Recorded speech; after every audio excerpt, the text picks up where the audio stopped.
Okay, welcome everyone to the deep dive. Today we're plunging into some fascinating material you sent over. Yes, specifically it's a really comprehensive list of English idioms and phrases, definitions included. Quite the resource. It really is. It's like a dense forest of these linguistic shortcuts, isn't it? Each one packing so much meaning into just a few words. Exactly. And that's kind of our mission today, right? To sort of guide you through this source material. Yeah, act as your guides. We want to unpack some of the, let's say, most useful or just interesting nuggets from the list you provided. And give you a bit of a shortcut, maybe, to understanding these expressions that, well, they pop up everywhere in everyday English. Right. Think of them less like vocabulary to just memorize and more like little cultural snapshots, tiny windows into how English speakers often frame things. That's a great way to put it. They add color, nuance, and just incredible efficiency to how we talk. Definitely. And trying to follow native speakers without knowing idioms, it can feel like you're missing half the conversation sometimes. It really can. Like trying to decipher a code. So we're going to try to help you crack that code, sticking strictly to the source list you gave us. Okay, so let's jump in. This list, wow, it is extensive. It really is. Shows how much English speakers rely on these kinds of phrases. Absolutely. So obviously we can't cover every single one today. That'd take forever. No, definitely not. But we pulled out some key examples, ones that sort of stood out as we look through your sources. Our goal is really to explore what they mean using your definitions, but also maybe get a feel for how they work, why certain images, stick. And as we were looking, some patterns definitely started to emerge, didn't they? They did. English seems to lean heavily on certain areas of life, like the natural world or colors, to build these little meaning packages. Yeah, let's explore some of those. One category that just jumped right out, full of really vivid images, is what we're calling the animal kingdom of idioms. Yes, the animals. English speakers do seem to love using animal traits or actions to describe people and situations. It makes sense, I suppose. It's a classic way to use shared ideas. We all have some notion of what a bull is like, or a fish out of water. Exactly. We have these collective ideas, maybe stereotypes even, about animal characteristics, and the idioms just borrow that to describe humans very efficiently. Okay, so based on the list you provided, here are a few animal-related ones. First, a dark horse. Right, meaning a person with hidden abilities, someone you don't expect much from, maybe. Then a fish out of water. Pretty clear, that one. Yeah. Somebody who feels uncomfortable, out of place. Flog a dead horse. Wasting time on something totally useless or finished. Let the cat out of the bag. Revealing a secret, usually accidentally. Okay, how about take the bull by the horns? Dealing with something difficult, but doing it boldly, directly, facing it head on. And the black sheep of the family. Yeah, the one who's seen as different, maybe a disgrace or just doesn't fit in. And finally, for this group, wet behind the ears. Meaning inexperienced. Right. Like a newborn lamb or something, I suppose. Still metaphorically wet. Flog a dead horse is such a, well, it's almost grimly comical, isn't it? That image for futility, it really sticks. It does. And wet behind the ears, it sounds so gentle, even though it means inexperienced or naive. It's much softer than just saying someone's incompetent. That's true. And what's really powerful, I think, is how much is packed in. Instead of saying, oh, he's struggling because it's a new environment and he feels awkward. You just say, he's a fish out of water. Exactly. Instantly conveys that feeling. And take the bull by the horns. You get that sense of courage and directness immediately. It's not just a definition. It's a mini story, an image. It's fascinating how these animal associations become such effective shorthand. Okay, let's shift gears a bit. Another strong pattern we noticed involves matters of color and perspective. Yes. Colors and sort of physical viewpoints being used to add meaning. Yeah, simple ideas like seeing red or looking down at someone, they carry real idiomatic weight. They really do. Yeah. These ones are brilliant for capturing like emotional states or judgments, values, using very concrete visual things. They provide a kind of common language for internal feelings or opinions. So your list gave us some really good examples here, too, like caught red-handed. Right, caught in the act of doing something wrong. The red hands implies guilt, like blood, maybe. Could be. Then green with envy. Very jealous. That connection between green and envy seems quite universal in English. In somebody's black books. Meaning out of favor with them, disliked or disapproved of. See red. Suddenly become very angry.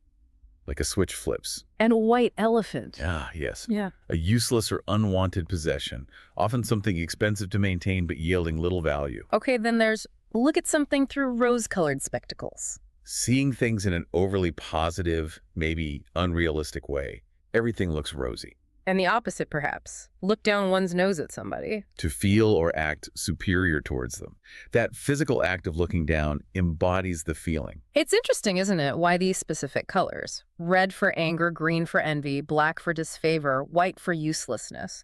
Well, the sources don't really explain the origins, but you can absolutely see the effect. See, red just feels like a burst of anger, doesn't it? It does. And green with envy, it's just baked into the language now. It shows how deep these links go. Yeah, and looking down one's nose, that's so physical, it turns that abstract feeling of superiority into something you can picture immediately. Exactly.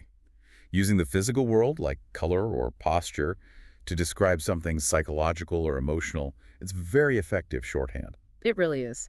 Okay, moving on. Let's talk about idioms for navigating life's ups and downs, problems and progress. Right. This covers challenges, things being easy or difficult, success, failure, misunderstandings. Your list was absolutely packed with ways to talk about this stuff, which makes sense. It's everyday life. It highlights how common these experiences are, I think. Yeah. Obstacles, achievements.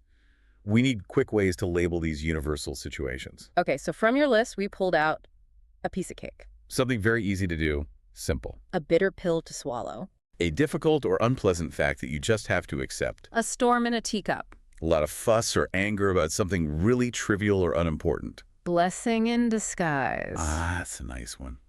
Something that seems bad at first, but turns out to be good in the end. Then, donkey work, Boring, tedious, repetitive work, the hard slog. face the music, Be criticized or punished for something you've done wrong.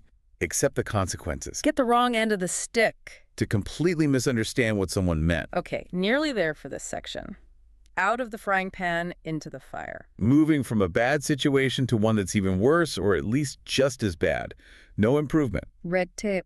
Unnecessary bureaucracy, excessive rules and procedures that cause delays. And lastly, take something with a pinch of salt.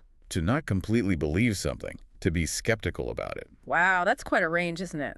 From the sheer ease of a piece of cake to the awful drudgery of donkey work. And the frustration of red tape, which I think many people can relate to. Definitely. And out of the frying pan into the fire, again, such a vivid, almost painful image of things getting worse. It really is. And think about face the music. Just 3 words, but it covers the whole scenario.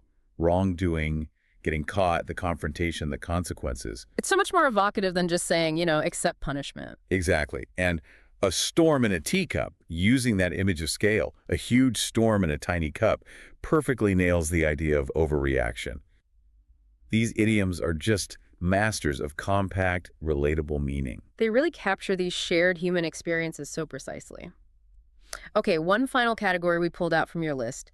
Idioms focused on describing people, moods, and relationships. Right. These are all about pinning down personality traits, feelings, how we interact with each other. Like verbal sketches, almost, creating instant pictures of people or emotions. That's a good way to think about it, using vivid, often physical imagery again. So your sources gave us some classics here, like a pain in the neck. An annoying person or thing. Yeah. Simple, direct, very common. Big-headed. Meaning conceited, boastful, thinking too highly of oneself. Be full of beans. To be very lively, energetic, enthusiastic. Have butterflies in one's stomach.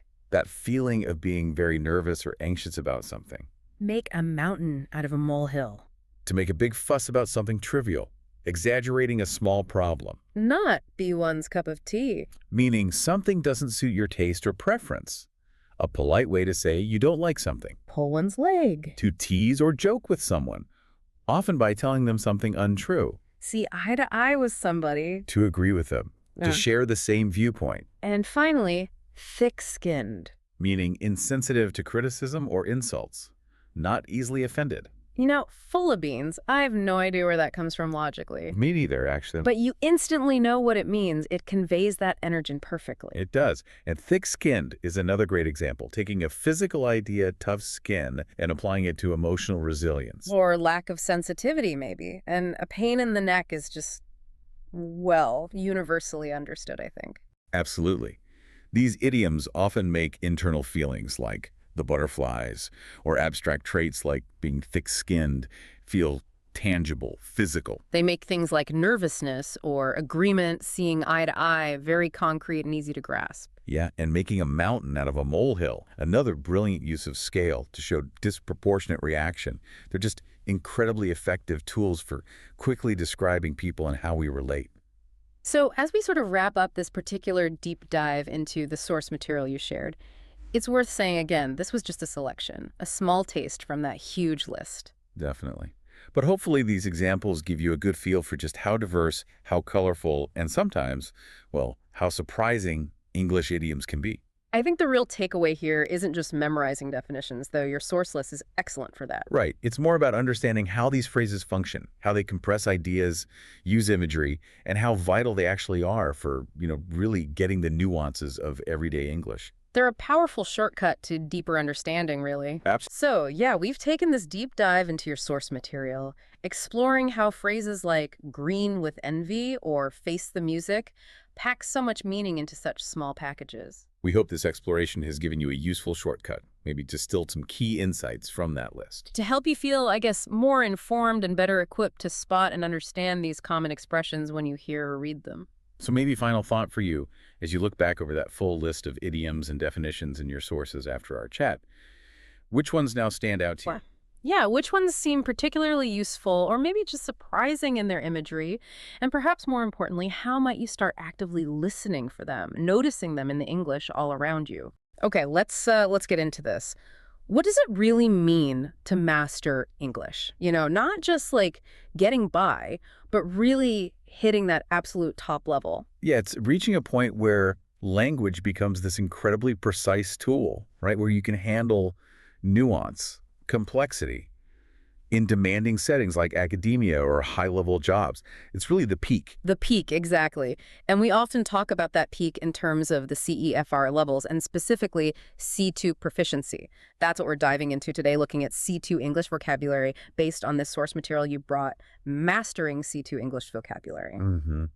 And our goal here is really to unpack what C2 vocabulary actually is, why it's so important for, that really sophisticated communication, and crucially, how you can approach learning it using the strategies laid out in the article. Because it's more than just knowing a ton of words, isn't it? It's about the skill, understanding the subtext, using idioms naturally, performing well when the pressure's on. Absolutely. It's about that fluency and flexibility in really complex situations. So let's start there. How does the article define C2 vocabulary? What's the essence? Well, it makes it clear it's the highest level. It's characterized by complex words, nuanced words, sophisticated language, think academic journals, classic novels, that sort of thing. Right. And a C2 speaker, they don't just know these words passively. No, that's key. They use them fluently. Huh? They get the implied meanings, the idioms, the phrasal verbs. It all comes together naturally. Accuracy and flow. And you need a pretty big toolbox for that. The article mentioned the sheer number of words, which was quite striking. Yeah, it suggests an average C2 speaker knows somewhere between, 16,000 and 20,000 word families? 16 to 20,000, that really puts it in perspective. It does. It's a huge amount of language to command. And it's not just a random pile of words either. The source breaks it down into different types of C2 vocabulary, like academic words. Exactly. Words like paradigm, the basic framework, or juxtaposition, putting things side by side for contrast, words you absolutely need for academic discourse. Okay. And then there's professional jargon. Right, which can vary a lot depending on the field, but includes general business terms, maybe like synergy, that combined effect, or disruptive innovation, something that shakes up an industry. Got it. Language for the workplace? And what about idioms and phrasal verbs? Always trippy. Oh yeah, definitely a big part of C2. The article gives examples like hit the nail on the head, meaning you got something exactly right, or throw in the towel, which means to quit. Things that don't always mean what the individual words suggest. Precisely. You need that deep immersion to really master them. And finally, it mentions literary expressions. Words like melancholy or whimsical, things you'd find more in novels. Yes, words that add that richness and depth, often used in more descriptive or formal writing. So you've got this mix: academic, professional, idiomatic, literary. It's comprehensive. And the article even provides a list, right?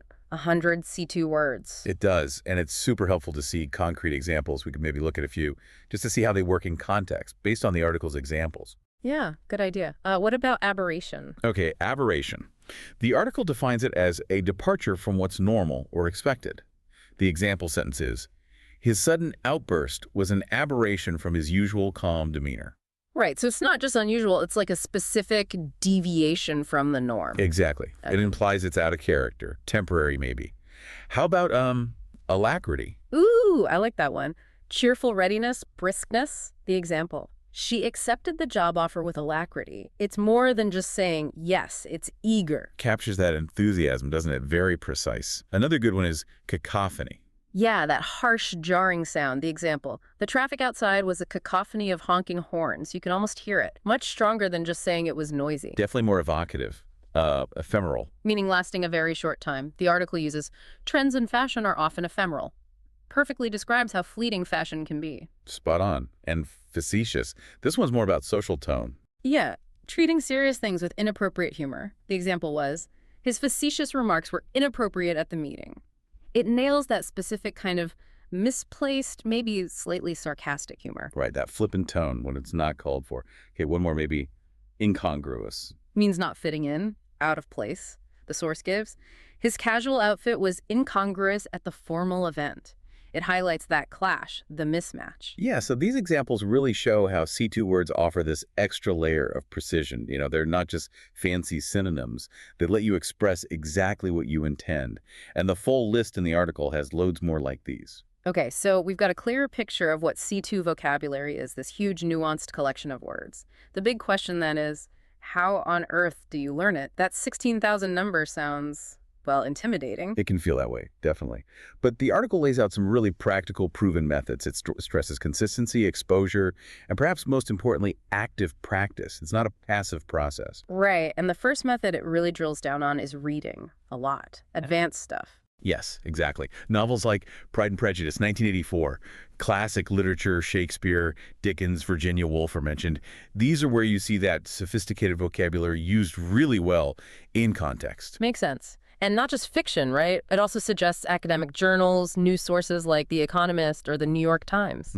That's where you get exposure to the more formal, topic-specific language used in serious discussions. So reading is key. What about listening?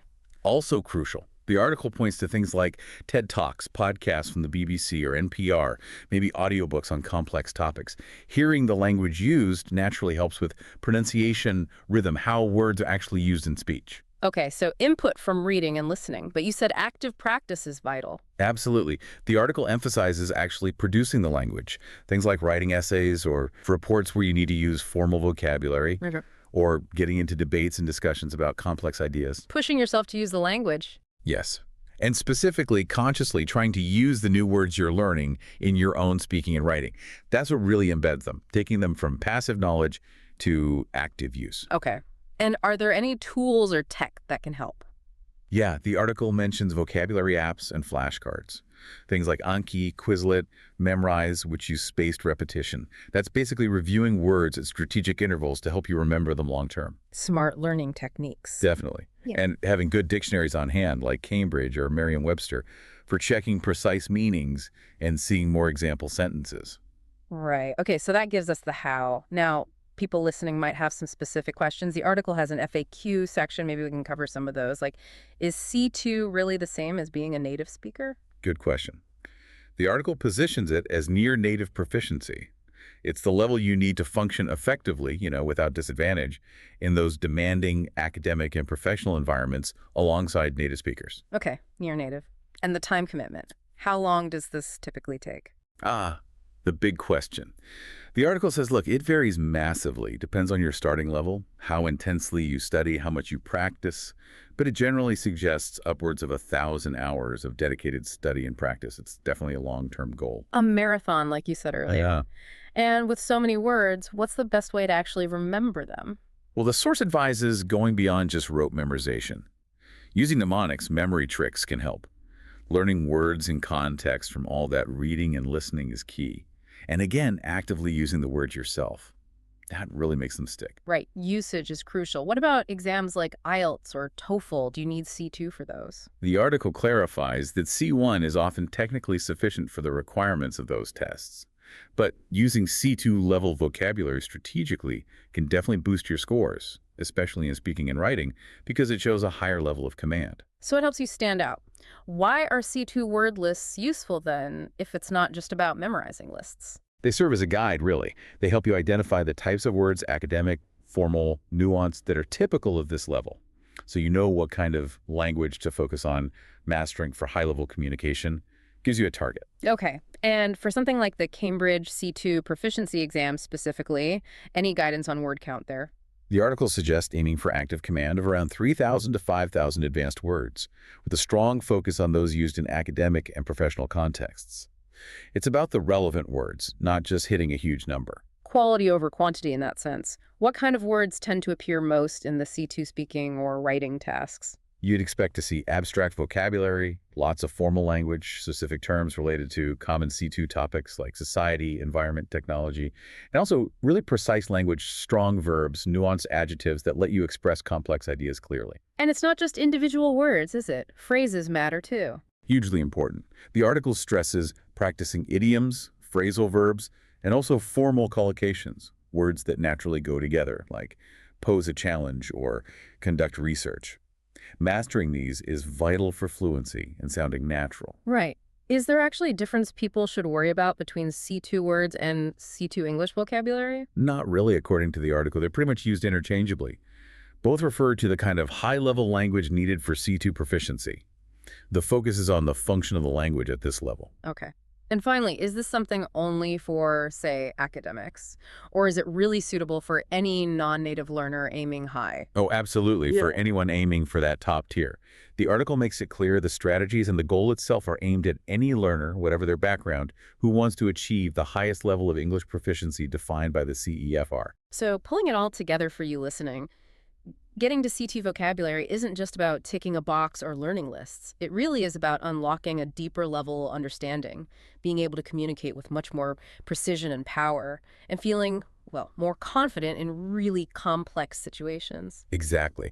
And the path there, based on what we've discussed from the source, involves that consistent effort, immersing yourself in challenging English through reading and listening, and then actively using what you learn by speaking and writing. So to wrap up this deep dive, C2 English vocabulary is really that pinnacle of language skill, essential for clear, nuanced communication when the stakes are high. And the keys to getting there, based on the article, are that deep engagement with the language reading, listening combined with active practice writing, speaking, and maybe using some smart tools to help along the way. It's a journey, isn't it? A process of continuous learning and refinement. It really is. So maybe a final thought for you to consider, kind of building on the article's encouragement. Now that you have a better sense of what C2 involves and how to approach it, what's next for you? What new challenging text might you pick up? What complex conversation could you try to engage in? Think about what it would feel like to communicate with that kind of C2 precision and confidence. Stay curious, keep practicing, and really dive into the language. Welcome to the Deep Dive. Today we're digging into something really, really common in English, but sometimes tricky: idioms.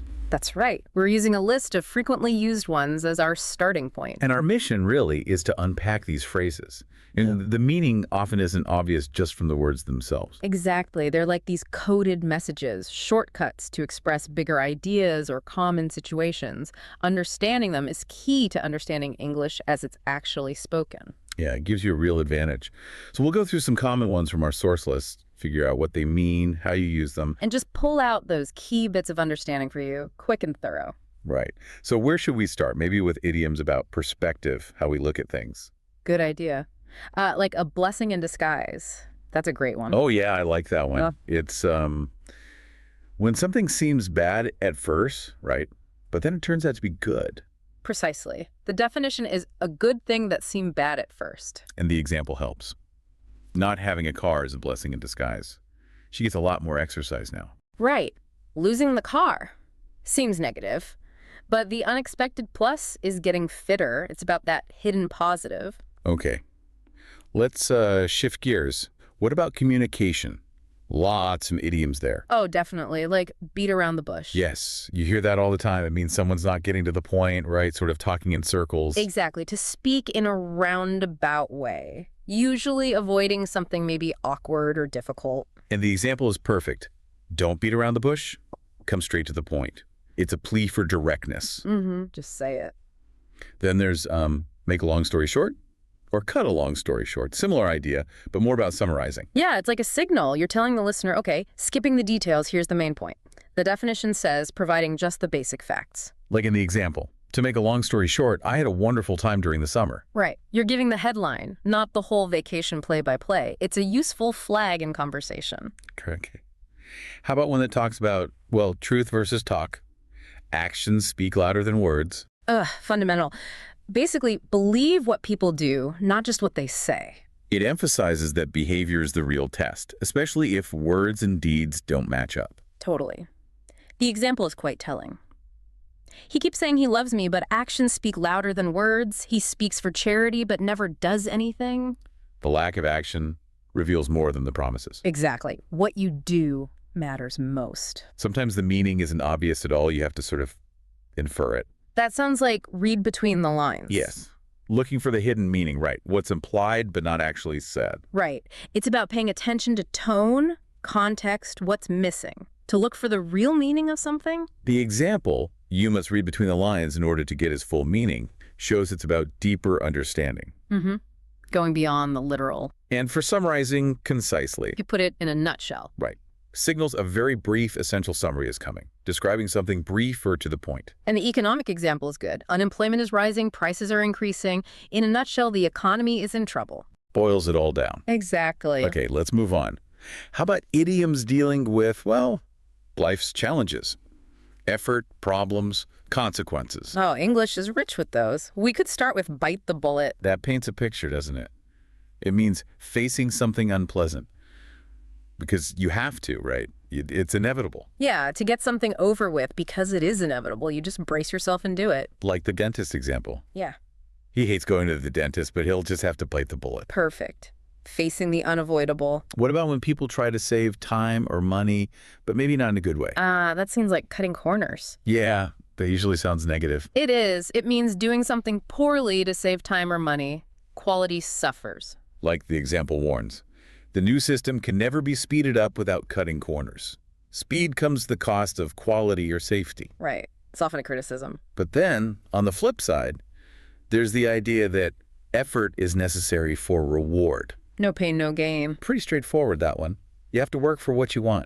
Absolutely. Success requires effort, maybe even discomfort. The marathon example nails it. He ran 20 miles yesterday as part of his training for the marathon.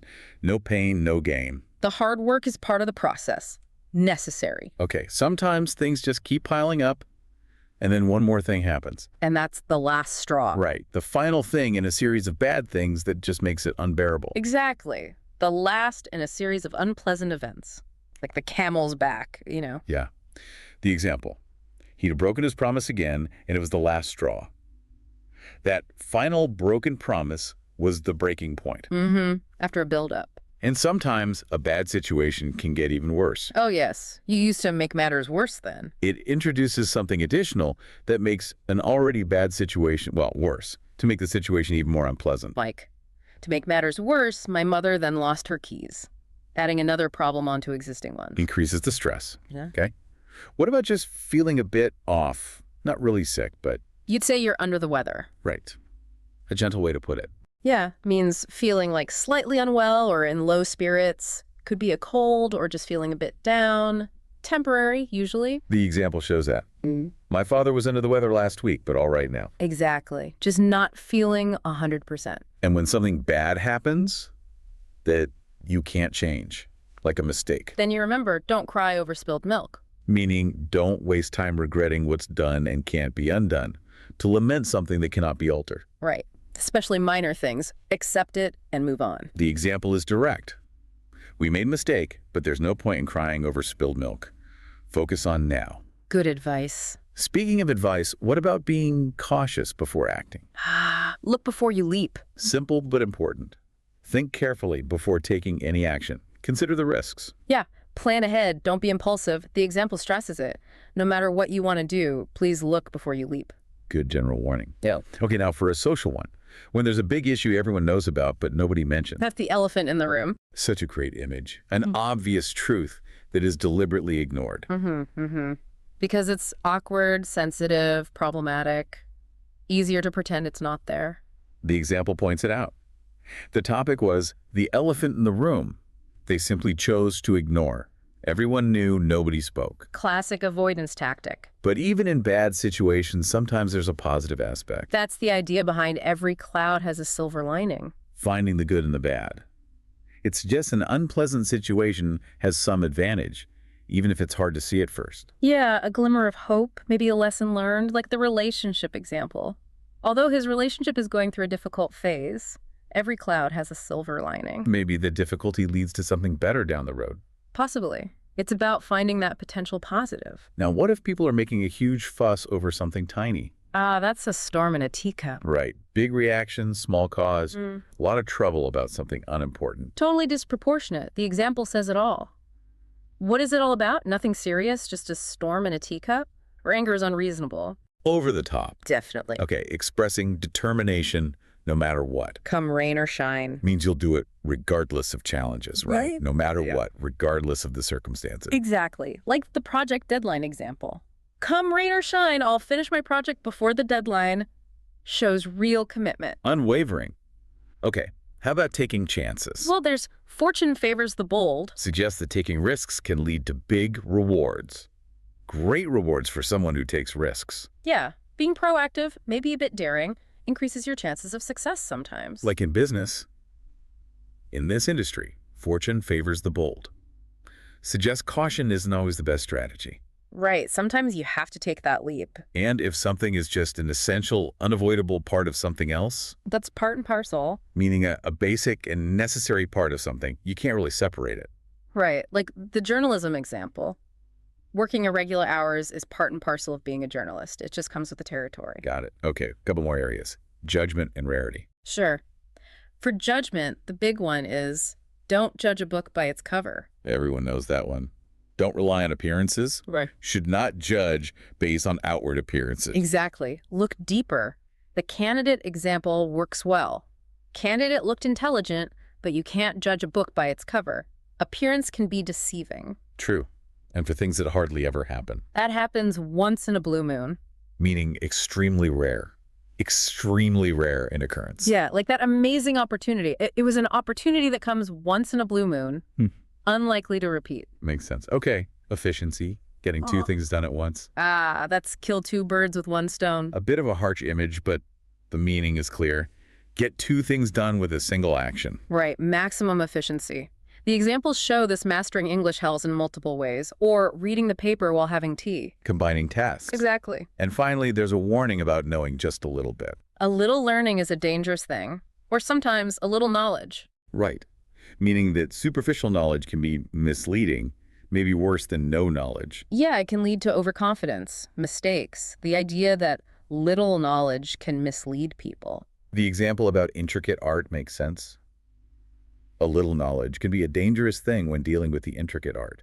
You could easily mess up without deeper understanding. Precisely.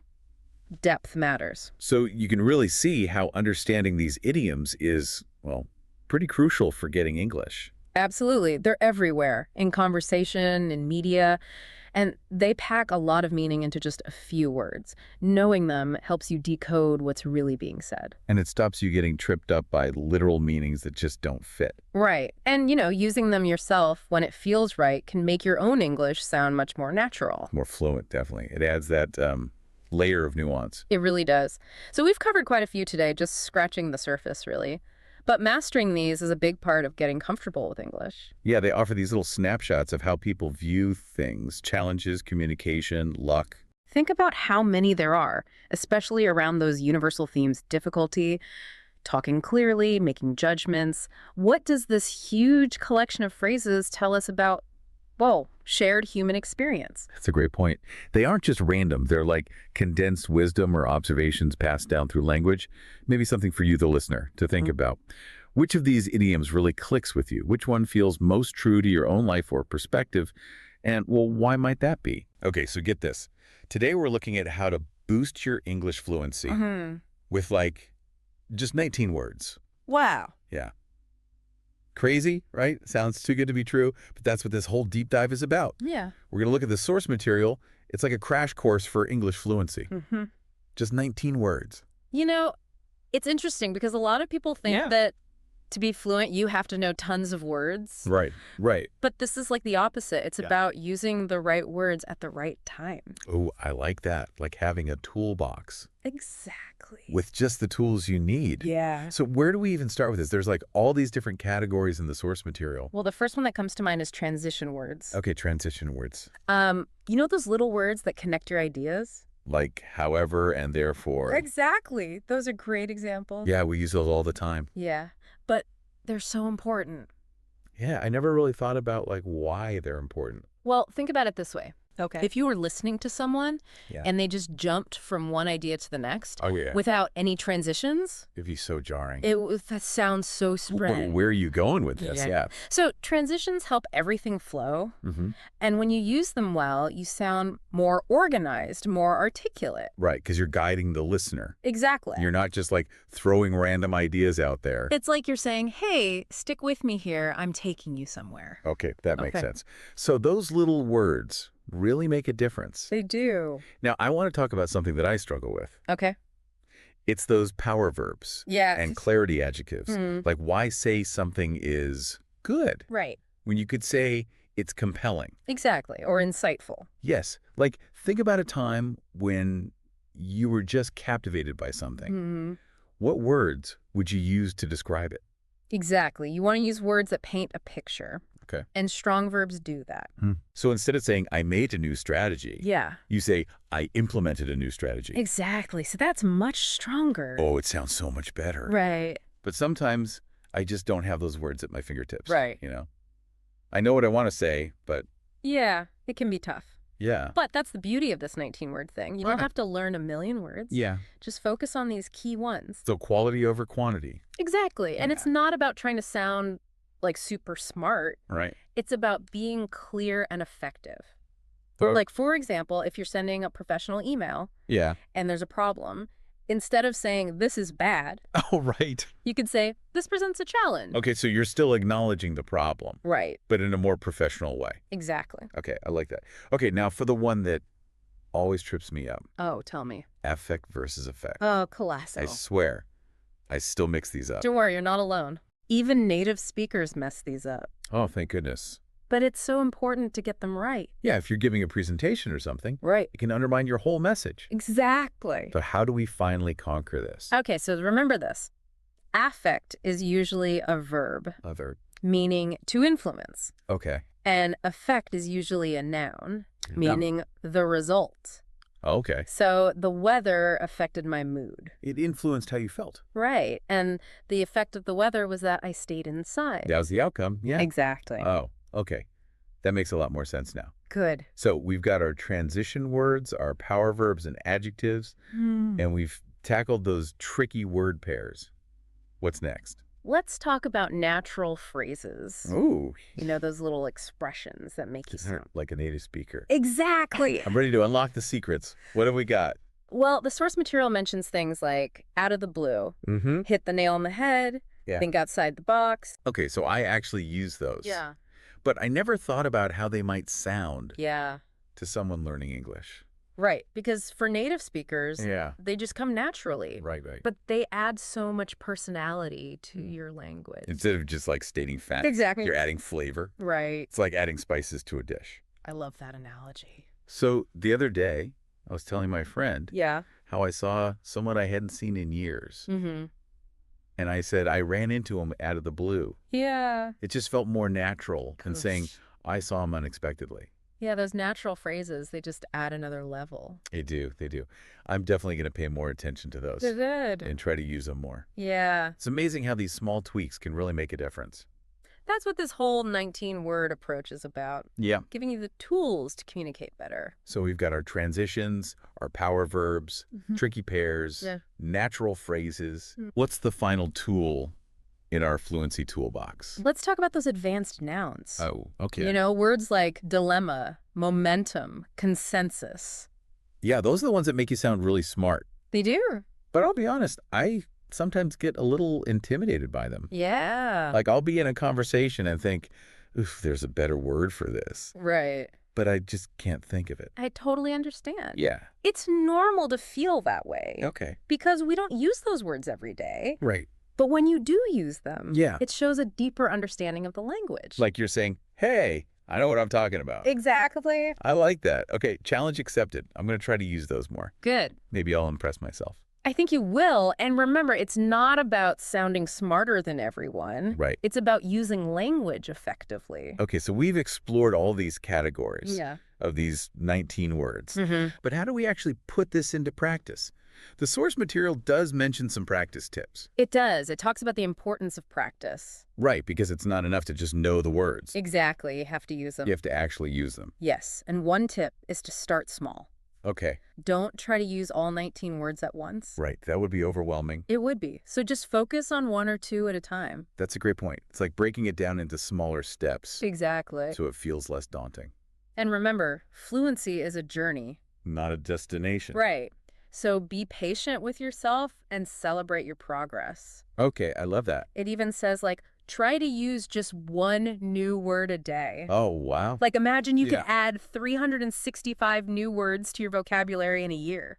That's amazing. Oh. That would totally change the game. Right. And doesn't even sound that hard. No. I could definitely use one new word a day. Yeah. It's like a fun little challenge. It is. It's all about that momentum, you know? Yeah, those little wins. Exactly. It keeps you going. And it makes it feel less overwhelming. Totally. Like this whole less is more idea. Yeah. Focus on the essentials, Right. master those, and then you'll sound more fluent. Exactly. It's about being intentional. Right. Yeah. Choosing the words that really matter. You know, we've all had those moments where someone says just the right thing Yes. and it just hits you. It's powerful, right? It is. Like it makes you think or feel something. Exactly. And that's the power of choosing your words carefully. It is. You know, there's that famous quote. It's Yeah. like, I would have written a shorter letter, but I didn't have the time. That's so true. Right.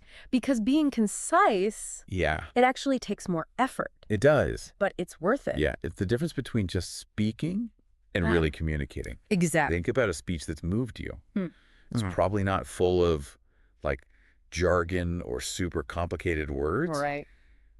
It's simple but powerful. Yeah. The words resonate with you. They do. It's like Like what? it's like a chef who uses just a few high quality ingredients Okay. Yeah. but creates an amazing dish. Oh, I like that. Yeah, they're not trying to like overwhelm you with flavors. Right. It's all carefully selected. So if we apply that to language, Yeah. it's about being mindful of how we combine words. To get our message across. Exactly. It's like the grammar of fluency. It is. It's not just knowing the words. It's Yeah. how you put them together. Yeah, the structure, the tone, the Right off the emphasis. bat. You know, as we're talking, I'm realizing fluency isn't just about sounding native. No. It's about connecting with people. Exactly. It's like building bridges. Yeah, between minds and heart. When you can express yourself clearly, Yeah. it opens up so many possibilities. I mean, you're free to share your ideas, your stories, Yeah. without feeling limited by language. Exactly. That's so empowering. It is. Fluency lets you participate in conversations, build relationships, advocate for things you care about. Wow. You can even inspire others with your words. I love that. It's about having a voice Yes. and using it. And, you know, I've definitely held back from saying things. Really? Yeah, because I wasn't sure if I could say it right. Oh, I get that. But with practice, Yeah. those barriers come down. Okay, so this 19-word approach, Yeah. it's like a starting point to build From from. feeling intimidated to feeling empowered. We talk a lot about personal growth on this show. Yeah. And I think language is such a big part of that. Totally. It's how we express ourselves. Yeah. How we connect with the world. It's essential. And it's a journey that never really ends. It doesn't. Language is always changing. That's true. So there's always more to learn. Okay. I think this is a good place to take a pause, Sound good. but don't go anywhere. We'll be right back. We have more to share. All right. So we're back, and I was just thinking, this whole fluency thing, it's not just about sounding like a native speaker. Right. It's about really connecting with people. It is. It's like you're able to Yeah. express yourself more fully. So someone listening might be thinking, Mm-hmm. okay, this is all great, but how do I actually, Yeah. use this? Well, remember that source material? Yeah. It really stresses that you don't have to know every word in the dictionary. Oh, thank goodness. Right. It's about Yeah. choosing the right words to Okay. express yourself clearly. And confident. Yes. And what I like about this approach Oh. is it's for anyone, no matter your level. Exactly. Beginner, advanced. Yeah. It's about shifting your mindset Okay. from feeling overwhelmed Yeah. to focusing on the essentials, like those 19 words. So it's like having a strong foundation Yes. instead of trying to build like a skyscraper on sand. Exactly. And remember, it's a journey, Yeah. not a destination. Be patient, celebrate the progress. And enjoy those aha moments. I love those. Like when you use a new word and it just clicks. It feels so good. You know, one thing I keep thinking about is Yeah. how important it is to be intentional with language. Oh, yeah. That's been coming up for me too. It's not just about speaking fluently. Yeah, yeah. It's about speaking thoughtfully. Choosing your words carefully. Exactly. Yeah. Making sure your message is clear. So it has the impact you want. Right. Like it's the difference between Yeah. throwing a dart randomly Okay. and aiming for the bullseye. Oh, I see. Yeah. Intentionality brings focus. Yes. And it shows in how people perceive you Okay. when you use language precisely. Yeah. You sound more confident, more credible. It's like you're saying, I respect your time, Mm-hmm. so I'm going to make every word count. Exactly. So, to wrap things up, I have a question for our listeners out there. Okay. What is it? We focused on these 19 words, Mhm. but what other words Yeah. or phrases do you think are essential for fluency? I love that question Go. because Yeah. it shows that language is always changing. Right. There are always new words to learn. New things to discover. So keep expanding your vocabulary. That's such a good reminder. It's a lifelong journey, It is. no matter how fluent you think you are. There's always more to learn. I love that. Oh. Okay, so to our listener, keep your ears open, Mm-hmm. your mind curious, and your tongue practicing. The world needs to hear your voice. Yes. And fluency is the key to unlocking its potential. Couldn't have said it better myself. Thanks for joining us on this deep dive. All right, so are you ready to dive into this list of 99 words? It's supposed to be like the most useful words for daily conversation.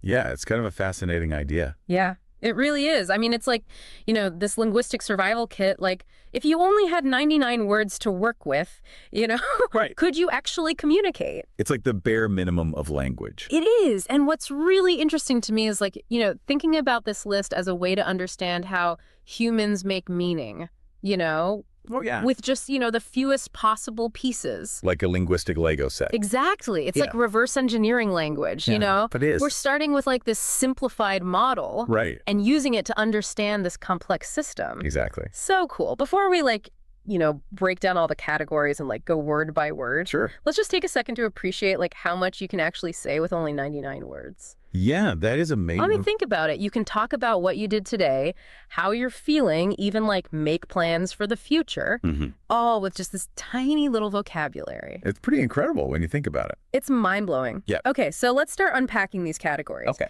The first one is greetings. Right. And I immediately was like, why include both hello and hi?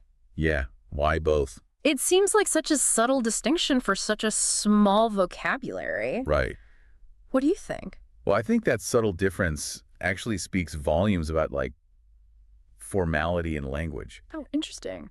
You know, hello is generally considered more formal. Hi is a more casual. Mhm. It's a really simple choice, but it can kind of signal a lot about the relationship between speakers. Yeah, it's like choosing your weapon linguistically speaking. That's a good way to put it. You know, you don't want to use the wrong level of formality in the wrong situation. Exactly.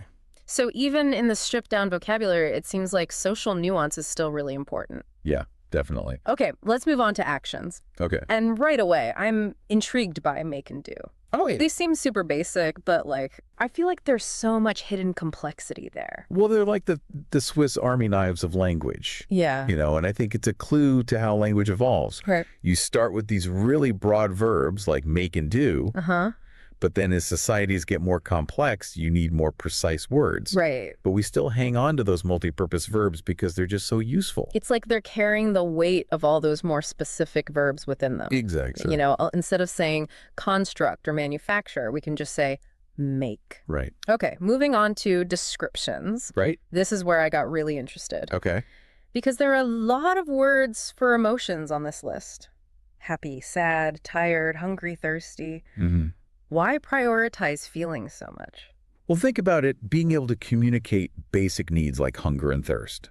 You know, those are essential for survival. Yeah. And emotions like happiness or sadness, they're really powerful signals. Yeah. They can influence how other people interact with you. Right. So in a way, they're just as important as actions or objects when you're trying to get your point across. It's not just about conveying information. Right. It's about expressing your internal state. Exactly. Which can be super crucial for navigating social situations. Definitely. All right, next up we have time and frequency. Hey. And what I find fascinating about this category Yeah. is how it highlights like the human struggle to understand something that is actually really abstract. Oh. Time. It's true. Time is a weird one. Yeah. It's like these basic time concepts aren't as straightforward as they seem. I know. You know, we humans, we perceive and organize time in a way that's like unique in the animal kingdom. Right. We use language to create a framework for understanding something that's inherently intangible.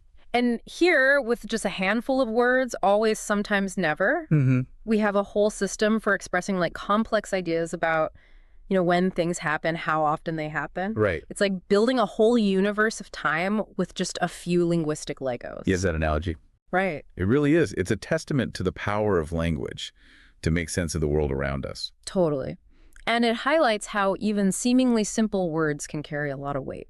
Absolutely. Speaking of which, let's move on to the category of places. Okay. What immediately jumped out at me here is the word workplace. Okay. But there aren't any specific jobs listed. Right. And it made me think, is this a reflection of how work is viewed in modern society? That's a really interesting observation. I mean, workplace is a much more generalized space than, say, farm or factory. Yeah. This could indicate like a shift towards a world where work happens in a variety of settings. Okay. And, of course, language adapts to reflect these societal changes. So this seemingly simple word choice might actually be a clue about the intended audience for this list. Interesting. Someone navigating a more, you know, modern, fluid work environment. Yeah. But before we get too far ahead of ourselves, I'm really curious to dig into what's missing from this list, because it's often the omissions that are the most revealing, wouldn't you say? Absolutely. What's left AUT of a language can tell us just as much as what's included. Sometimes that's where the real story is. It's like looking at the negative space in a painting, right? Yeah, sometimes that's where the real story is. Okay, so the first thing that jumps out at me is the lack of slang or informal language. Okay. This list is very proper and polite. Why do you think they made that choice? That's a good question. It seems like it would make it harder to like really connect with native speakers, you know? Well, I think slang is so hyper-specific to a time and place. This list seems to be aiming for like a timeless, almost international version of English. Okay. Something that would be understood across cultures. Right. And wouldn't sound dated in a few years. So it's like they're going for the most universally applicable version of English. Right. Even if it means sacrificing some of the, you know, richness and nuance of everyday speech. Exactly. It's interesting to think about the trade-offs, right? You gain clarity and broad understanding, but you lose some of the color and personality that slang can bring. For sure. And it raises an interesting question about the purpose of language itself. Oh, yeah. Is it primarily about conveying information clearly and efficiently? Right. Or is it also about expressing identity, Yeah. building relationships, Right. playing with the creative possibilities of words? All right, so we've talked about the missing slang, Right. but there's another omission that really struck me. The lack of abstract concepts. Okay. We've got love and hate, which seem pretty fundamental, but that's about it. It's true. Why do you think that is? It seems like this list prioritizes concrete needs Okay. and immediate experiences Uh-huh. over more complex or nuanced ideas. I see. I mean, if you're focused on basic survival and communication, Right. you probably don't need to be like debating the meaning of life. Yeah. Right? I guess when you're trying to build a language from scratch, you have to start with the essentials. The bare minimum. The things you need to physically survive and navigate the world around you. Exactly. Okay, so let's move on to some of the categories that are included. Right. And questions feels like the most essential of all, wouldn't you say? Oh, absolutely. I mean, questions are how we learn, how we explore, how we connect with others on a deeper level. Couldn't agree more. They're fundamental to the human experience. For sure. And look at the words they've chosen. What, where, when, why, how. The classic 5 W's. It's like they're targeting the most fundamental aspects of our experience, like the nature of things, their location, their timing, their causes, and their methods. Yeah, it's like the building blocks of curiosity. Right. You know, those 5 W's, those are practically universal across languages. Wow. That tells us something about the fundamental ways that humans seek to understand the world. It's like we're hardwired for curiosity. We need to know the who, what, where, when, and why of everything. We do. Okay, let's move on to connectors. These are the words that link ideas together, right? Right, like the glue that holds language together. And the ones they've chosen, and but or because. So they're like the basic building blocks of logic and reasoning. Absolutely. They allow us to create more complex sentences. Right? To show cause and effect. Mm-hmm. Contrast ideas. Yeah. Offer alternatives. It's amazing how much nuance you can add with just a handful of words. It really is. Okay, so then we come to the miscellaneous category. Right. This one feels a bit like a catch-all.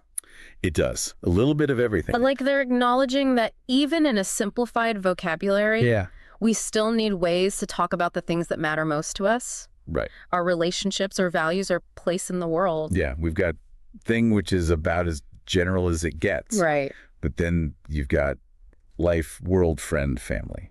Interesting how they grouped those concepts together. It is. It suggests an awareness of the interconnectedness of our experiences. Right. Even in a very basic vocabulary. And then, of course, there's words like money car house. Yeah. I can't help but wonder if that reflects a certain emphasis on material possessions. Perhaps. Mm-hmm. Or maybe just the practical realities of daily life in many cultures. True. But it also speaks to the need for language to evolve alongside our technological advancements. Okay. As we create new things, we need new words to describe them. So I think we've done a pretty thorough job unpacking this list. I think so. We've talked about the choices they made, the words they included, the ones they left out.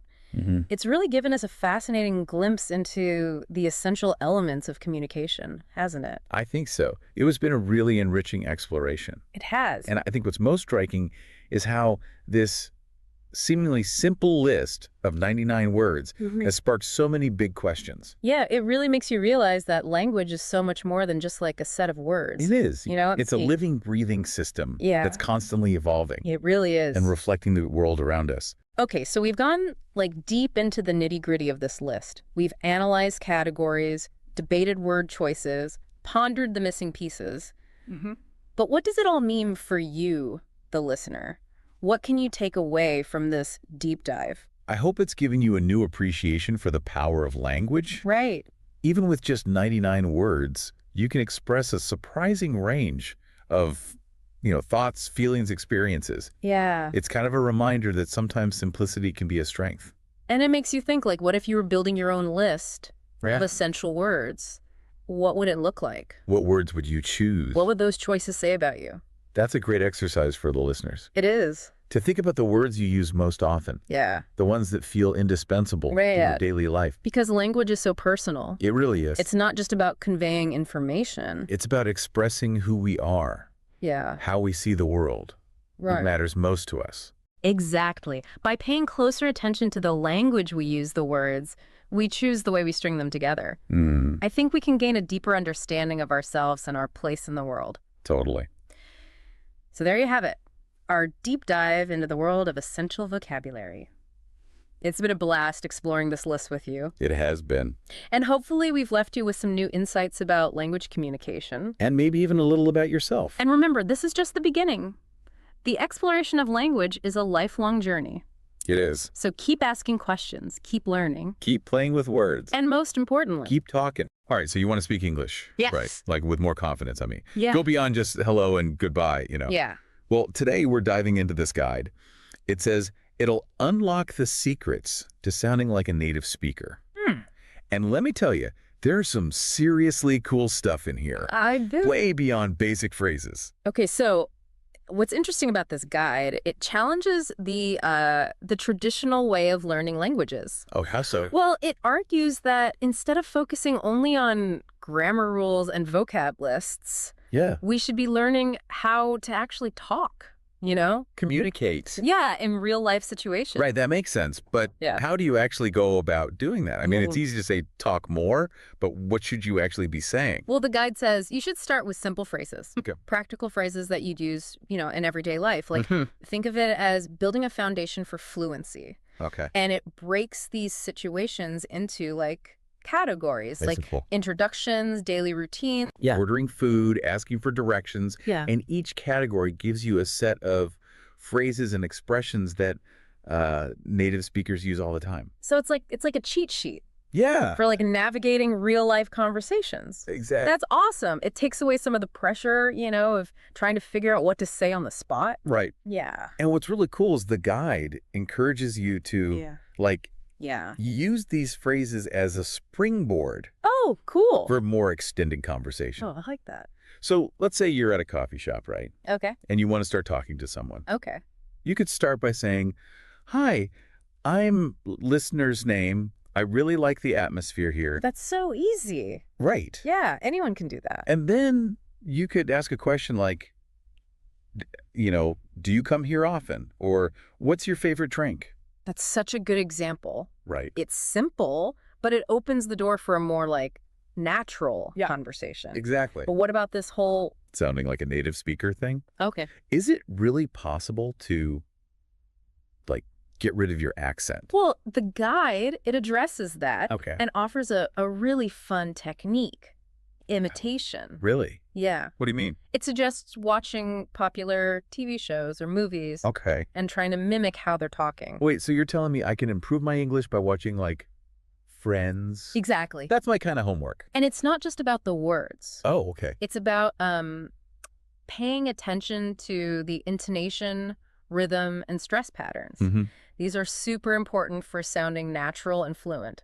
Okay. And the guide recommends this technique called shadowing, Shadowing. where you listen to, like, a short audio clip Okay. and then you repeat it, like, immediately Oh, wow. try to match the speaker's pace and pronunciation. Oh, so that's shadowing. Yeah. That sounds intense, but I can see how it'd be effective. Right. Those little nuances of pronunciation. It is. So it's like you're training your ears and your mouth to, like, work together. Exactly. Okay, I like that. And the guide says you should start with, like, really short, simple phrases Okay. and then gradually work up to longer sentences and dialogues. Yeah. Key is to be patient and consistent. Right. Don't worry about sounding perfect. No, of course. Right. Okay, this is all starting to make sense. Yeah. But I have to ask about, like, Yeah. the elephant in the room, Okay. vocabulary. Okay. I've always struggled with memorizing words, Right. long lists of words. Yeah. Is there a more strategic way to approach this? Absolutely. Okay, good. The guide stresses that simply memorizing words, out of context, it isn't effective. Mhm. It proposes this strategic vocabulary building. What's that? Okay, it focuses on learning words and phrases that are relevant to you, Oh, okay. your interests, your goals. Hmm. So it suggests, like, making your own word lists Oh, based on topics you like, like travel or food, movies, music. right. Okay, that sounds way more engaging than flipping through a dictionary. Right.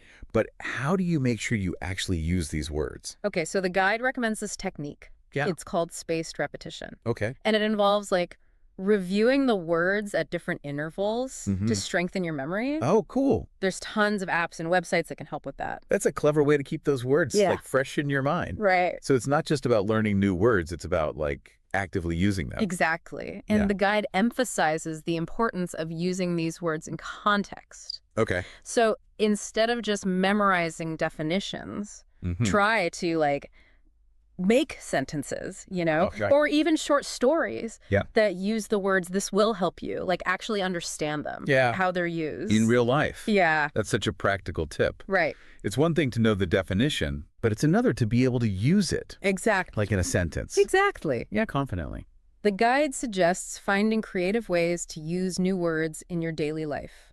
Oh, like what? Well, you could label things around your house, Mm-hmm. right? Journal entries. Okay.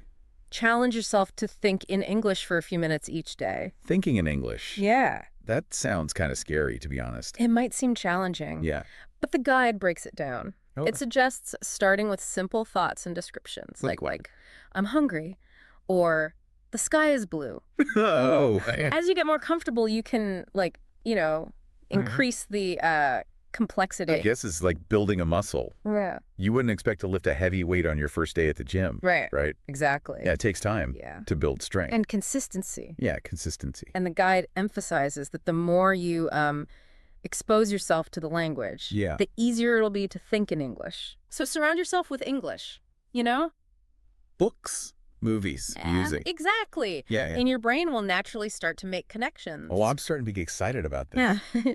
Thinking in English thing. It's cool. But what about those moments when you just blank Huh? and you can't remember a word or a phrase? Okay. We've all been there. Of course, happens to everyone, even native speakers. Okay, good. But the guide offers some strategies for dealing with those tip of the tongue moments. Okay, what are they? Well, it emphasizes staying calm and using circumlocution. Circumlocution. What's that? That means, describing the word Okay. that you're trying to say. Oh, so instead of freezing up and saying, I don't know the word, I could try to describe it Yeah. using other words. Exactly. Like, it's the thing you used to. Yeah. Okay, that actually makes a lot of sense. Right. Yeah, it's like playing charades in your vocabulary. And the guide says you should practice circumlocution, regularly. Yeah. You can play games with friends Well, that's fun. where you challenge each other to describe words Oh, I like that. without actually saying them. Okay, we've covered a lot Yeah. in this first part of our deep dive, from building a foundation of practical phrases to mastering pronunciation and expanding your vocabulary. Yeah. What else is there? Well, one of the most important aspects of speaking any language is confidence. Right. And that's where the guide's emphasis on practice comes in. Mm-hmm. It's not enough to just learn the words and phrases. Right. You need to actually use them. Right, and that's where I think a lot of language learners get stuck. Mm-hmm. It's one thing to practice at home, Yeah. but it's another to actually go out there and talk to people. Right. Any tips on overcoming that fear, of making mistakes? Well, the guide acknowledges that fear, and it gives some advice. Okay, good. First, it reminds us that everyone makes mistakes. Okay. Even native speakers. Yeah. It's a natural part of learning. But how do you deal with those awkward moments when you say something wrong and people look at you like you've just spoken a foreign language? The guide says embrace those moments as opportunities to learn. Okay. Instead of getting flustered, try to see them as a chance to clarify. Okay. And improve your pronunciation. Oh, yeah. Yeah, maybe even your confidence a little. And it also recommends finding supportive language partners or groups where you can practice. Mm-hmm. In a safe environment. Exactly. Yeah, that's a great point. Right. Surround yourself with people who will support you. Yes. Speaking of support, does the guide offer any strategies for actually putting all this speaking practice into action? It does. Like, it's easy to talk about it, but how do you actually make it happen? Well, the guide gives a range of practical tips for incorporating speaking into your routine. Oh, cool. Whether you have a partner or not. For solo practice, Yeah. it suggests things like recording yourself, describing images out loud, telling stories, and even having imaginary conversations. Oh, that's interesting. Right. Those are great ideas. And for those who do have a language partner, what kind of activities does the guide recommend?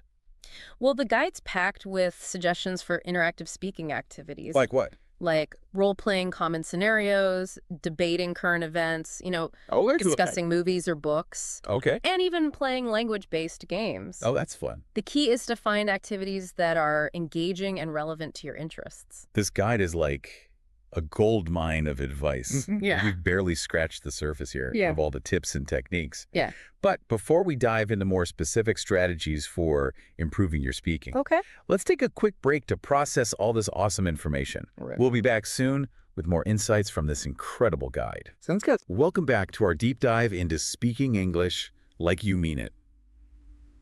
I don't know about you, but I'm feeling super inspired to put all these techniques into practice. Yeah, it's amazing. There's so much in here. It really is. Before the break, we were talking about, actually using your English and overcoming that fear of making mistakes. Right.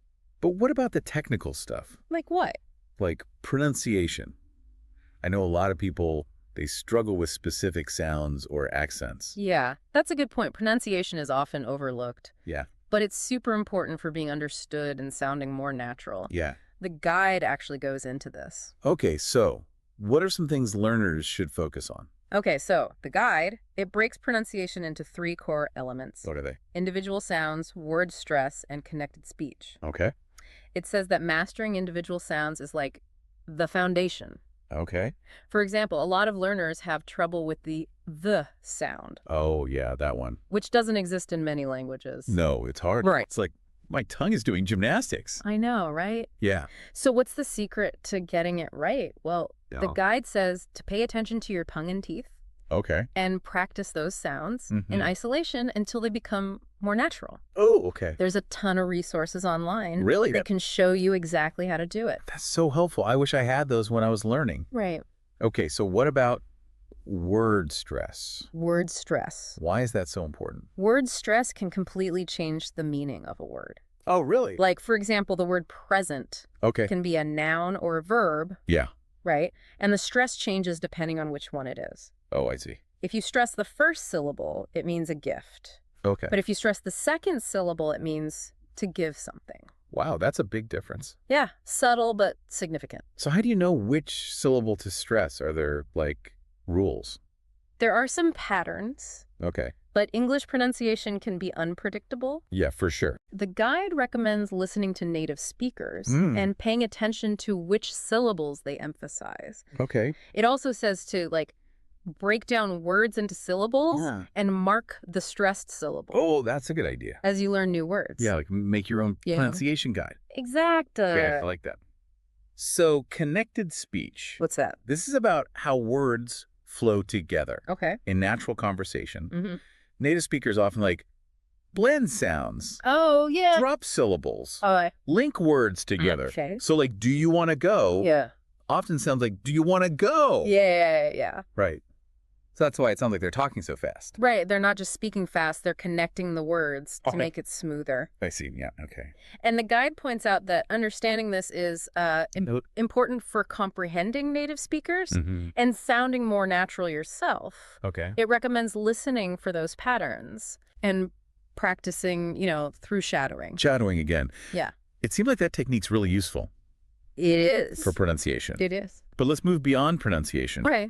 What about like fluency? Fluency. How do you get to that point where you can just speak Okay. without, hesitating or searching for words? Fluency is often seen as like the holy grail of language learning. Yeah.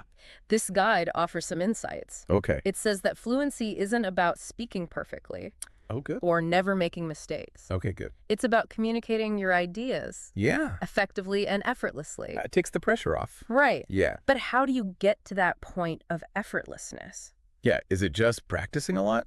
Well, practice is essential. Yeah. But the guide says that the type of practice is important. Okay. You should do activities that push you a little bit, Okay. but not too much. So like the sweet spot. Yeah, where you're challenged but not overwhelmed. Right. Okay. I like that. Like working out. Yeah. You need to challenge your muscles but not hurt yourself. Yeah. Good analogy. Right. And the guide encourages learners to experiment. With different types of practice. Exactly. Okay.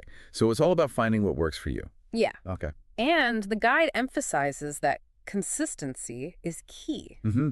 It recommends practicing every day, even just for a few minutes. Right. A little bit goes a long way. Right. The more you use it, the Yeah. more natural it'll become. Okay. This is all starting to make sense, but I have to ask Yeah. about thinking in English. Okay.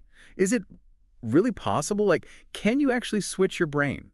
The guide addresses that. Okay. And it says that thinking in English is a skill Okay. that you can develop gradually over time. Okay. It's not about like turning off your native language. Right. It's about adding English to your thought process. But how do you do that? The guide recommends starting with simple things. Okay. Like describing objects around you in English or mentally practicing conversations Oh, okay. Interesting. before you have them. So like train your brain Yeah, one thought at a time. exactly. And the more you immerse yourself, Hmm. the easier it becomes. Oh.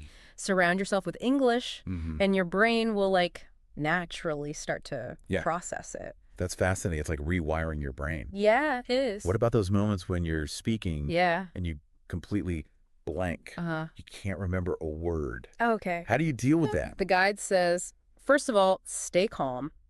Don't panic. Yeah, don't panic. Right, okay. Everyone has those moments. Okay, good. Even native speakers. Okay, that's reassuring, yeah.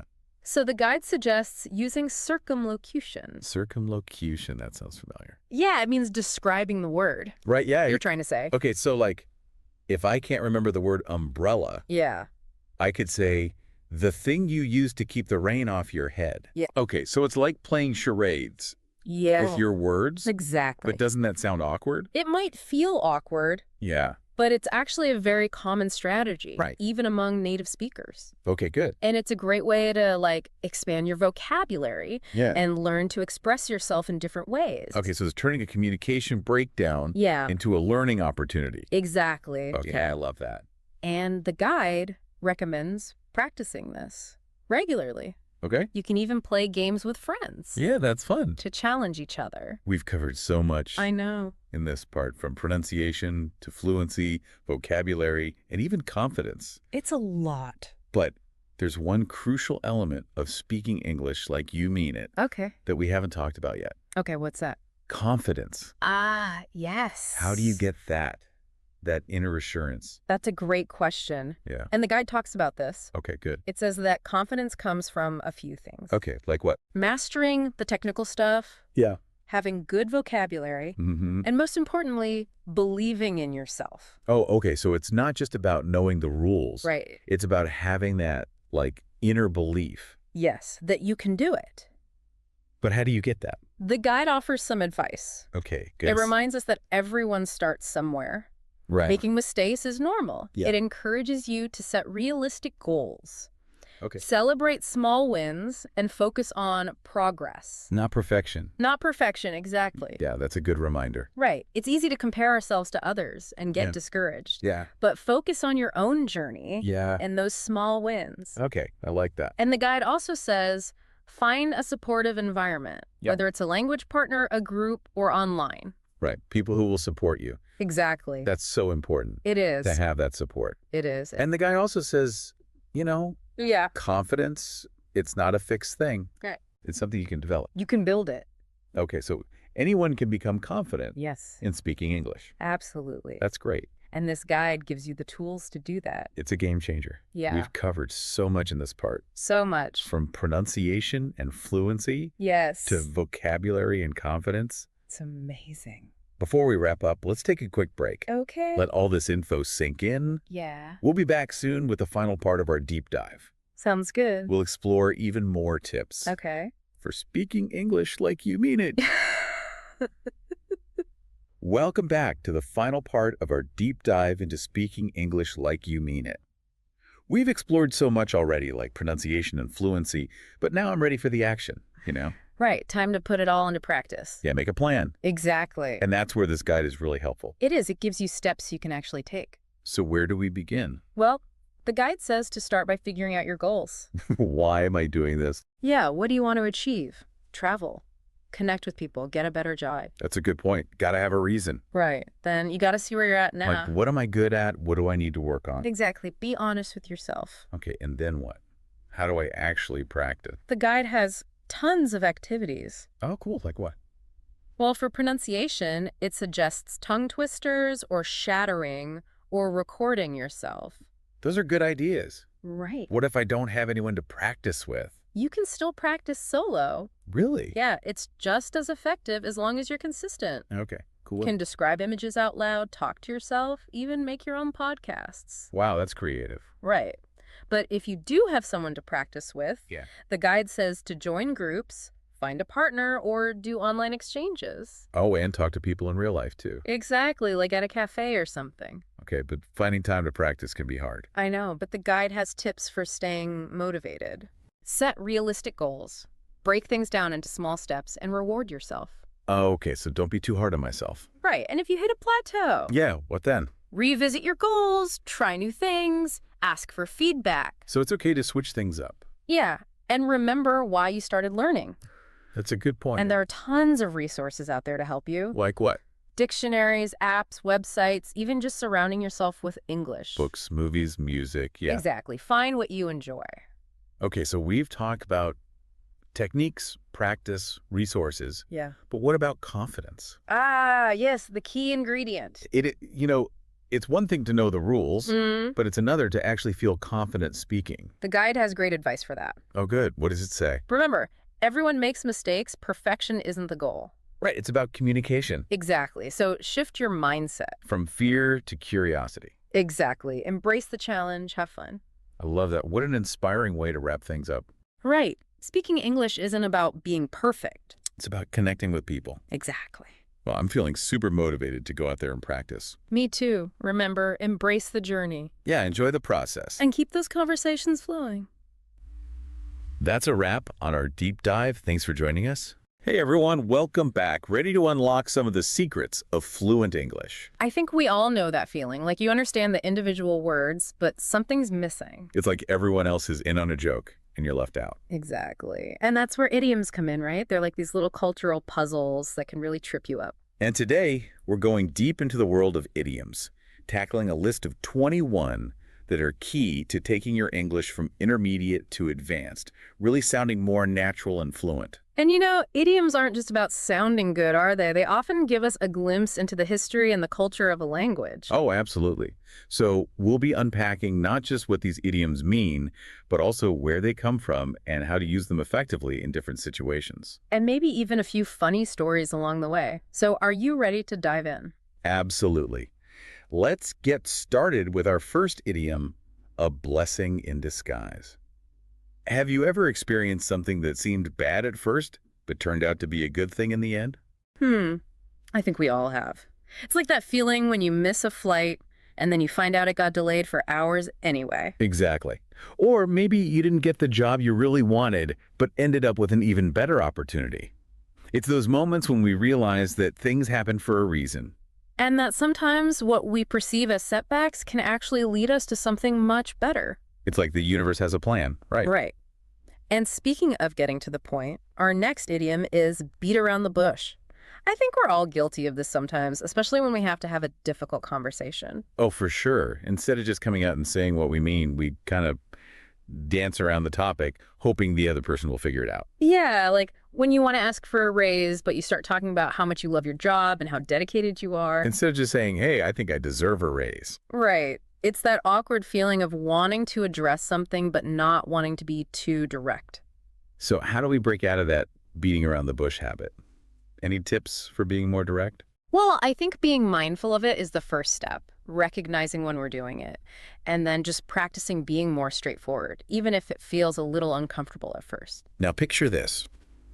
You're at a party, you don't know many people, and you want to start a conversation. That's where you need to break the ice. Oh, yes, break the ice. That's a classic one. It's all about easing that initial awkwardness, isn't it? Exactly. It's about creating that first connection, like literally breaking through a sheet of ice to open up a pathway for conversation. And sometimes it can be as simple as a compliment, like, I love your shoes. Or even a simple question like, have you tried any of the appetizers yet? Anything to get the conversation flowing. Exactly. And, sometimes humor can be a great icebreaker, too. Oh, yeah. A well-timed joke can definitely lighten the mood. It's all about finding that common ground, that shared moment of laughter. Now, let's talk about something that can cost an arm and a leg. It's when something is just ridiculously expensive. Yeah. Oh, absolutely. Like, have you seen the prices of concert tickets these days? Oh my gosh, they're insane. It's like they want you to give up a limb just to see your favorite band. It's that feeling of, it's really worth that much. Right? But sometimes you just gotta splurge, But let's talk about those satisfying moments when you get something exactly right, like when you hit the nail on the head. Ah, yes, it's that feeling of nailing it, isn't it? Like when you perfectly describe a situation or you figure out the root cause of a problem. With like that aha moment. And it likely comes from, actually hammering a nail and getting it perfectly straight. Right. And it's such a satisfying feeling, whether you're talking about solving a problem or just understanding a concept. So have you ever hit the nail on the head with something recently? Let me think. Oh, actually, just the other day, a friend was describing a situation they were going through, and I was able to offer some advice that really resonated with them. They said, I hit the nail on the head. It's like you were able to see the situation clearly and offer the perfect solution. Exactly. It felt good to be able to help. Now, switching gears a bit, have you ever been feeling under the weather? Ooh, I think we all know that feeling. It's that kind of blah feeling when you're just not quite yourself. Right, like maybe you have a slight cold or just feel a bit run down. And no one wants to hear all your symptoms. Exactly. Under the weather is a much gentler way to say, I'm not feeling great. And I've always wondered where that one came from. Me too. I've heard it might be related to sailors feeling seasick when the weather was rough. Oh, that makes sense. Like the weather is literally affecting how you feel. Now be careful not to let the cat out of the bag. Oops. That's when you accidentally reveal a secret, isn't it? Exactly. Like if you're planning a surprise party and someone spills the beans to the guest of honor. I've always loved the imagery with that one. Like imagine a cat jumping out of a bag and everyone's surprised. It's such a vivid way to describe that moment of, oh no, I shouldn't have said that. And it happens to the best of us. So how do we avoid those cat out of the bag situations? Any tips for keeping secrets safe?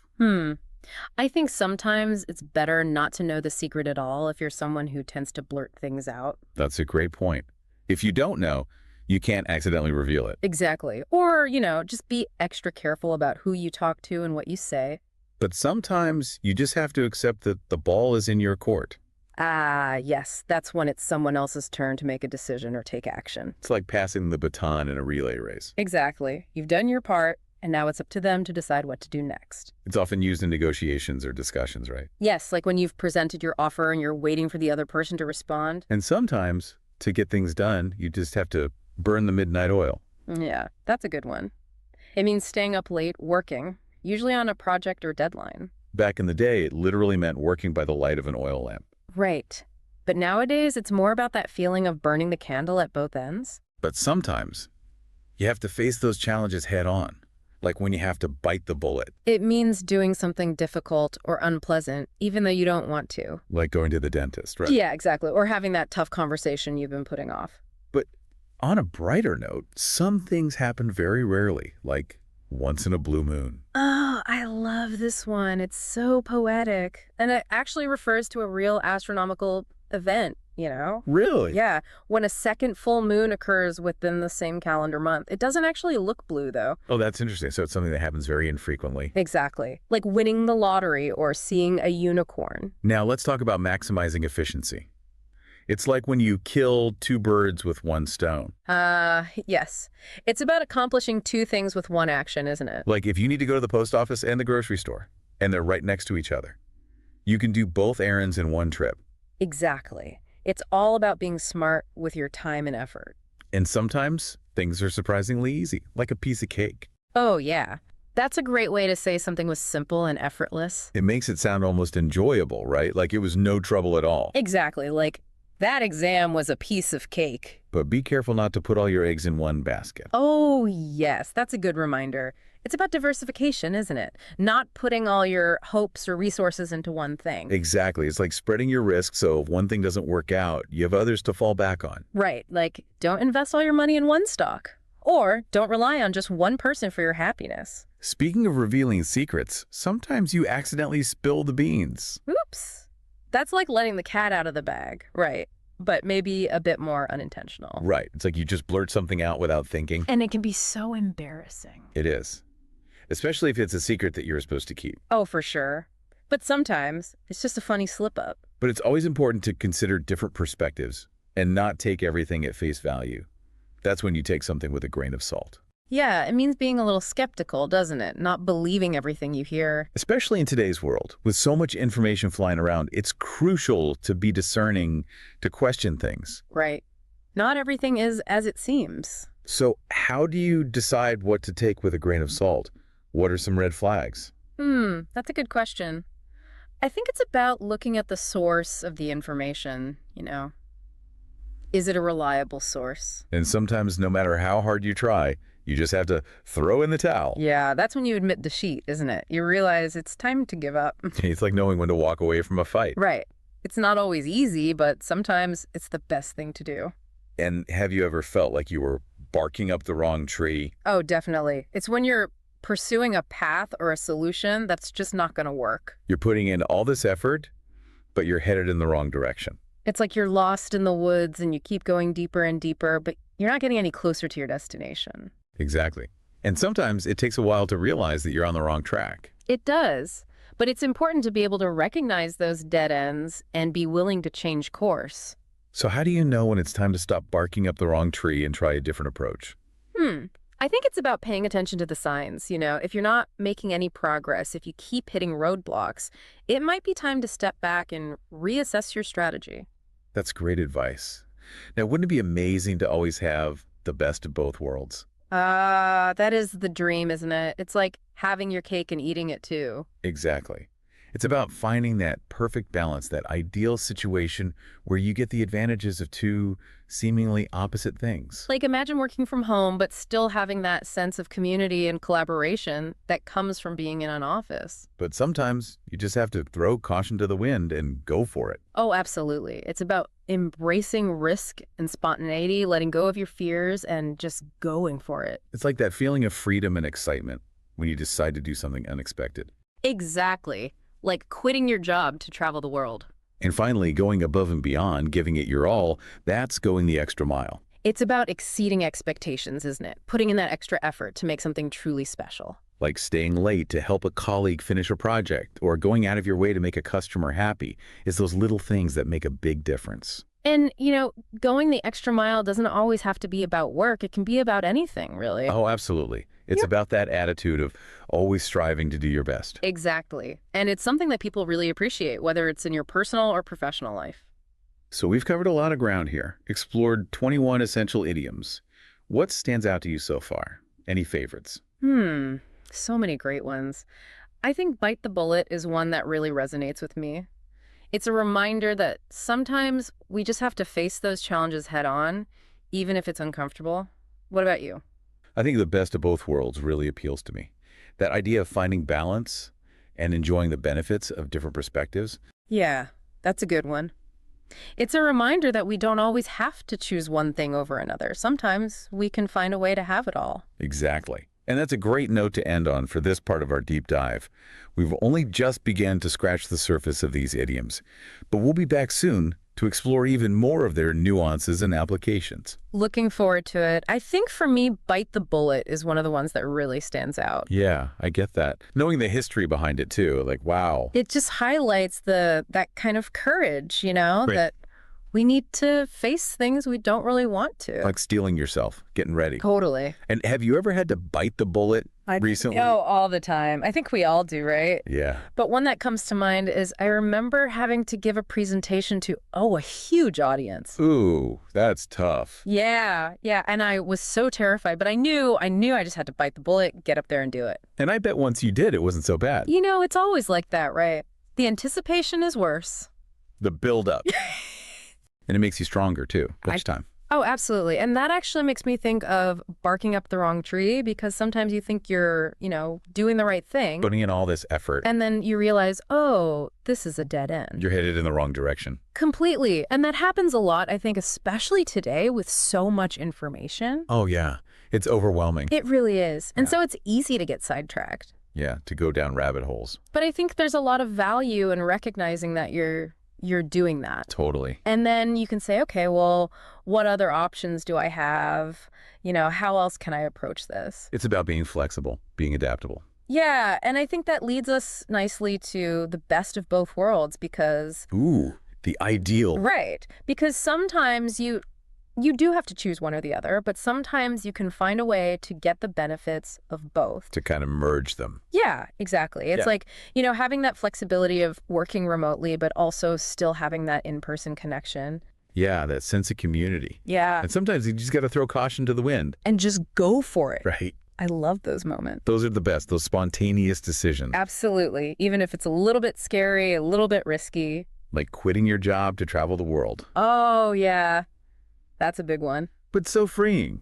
Right. It is. And I think those are the moments that really can shape our lives. Yeah, those leaps of faith. For sure. And then it's about putting in that extra effort, going the extra mile. Yes, it's like going above and beyond. Right, really making a difference. Yeah, exceeding those expectations. So have you gone the extra mile for anything lately? I've been really focused on a project at work. Okay. I've been, putting in the extra hours and really trying to make sure it's the best it can be. To make it shine. Yeah. So we've talked about how to use these idioms, but I think it's also interesting to think about what they reveal about the culture of English speakers. What do you think? Well, I think one theme that keeps coming up is hard work, perseverance. Yeah, I see that. Like, bite the bullet, burn the midnight oil. It's like you push through those challenges. You don't give up. Exactly. You get it done. And then you also have throw caution to the wind, which is more about that kind of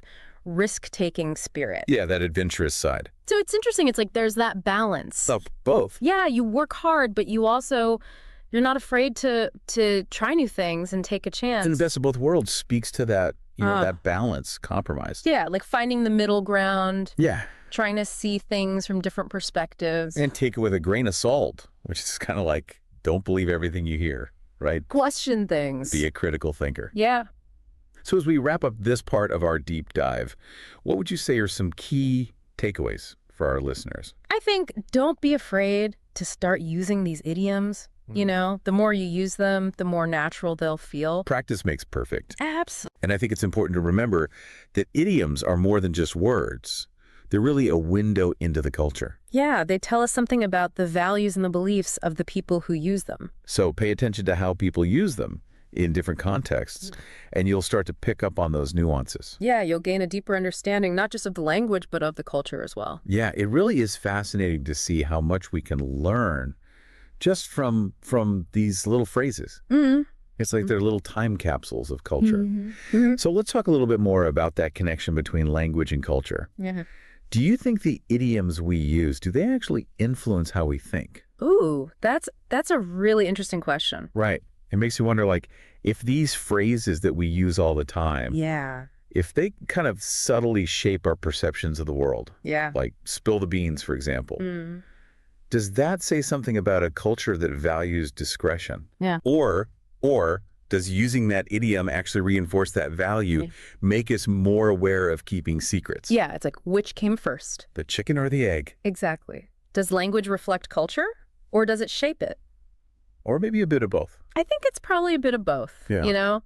It's this kind of back and forth Yeah. between the words we use and how we see the world. And that makes me think about throw caution to the wind, too. Yeah. Does that reflect a culture that's maybe more prone to taking risks? Yeah, or does it encourage us to be more adventurous, you know? Right. To embrace those leaps of faith Yeah. and the best of both worlds. Yeah. Does that suggest that we like balance, compromise? Or does it actually encourage us to seek out those win-win situations? Yeah.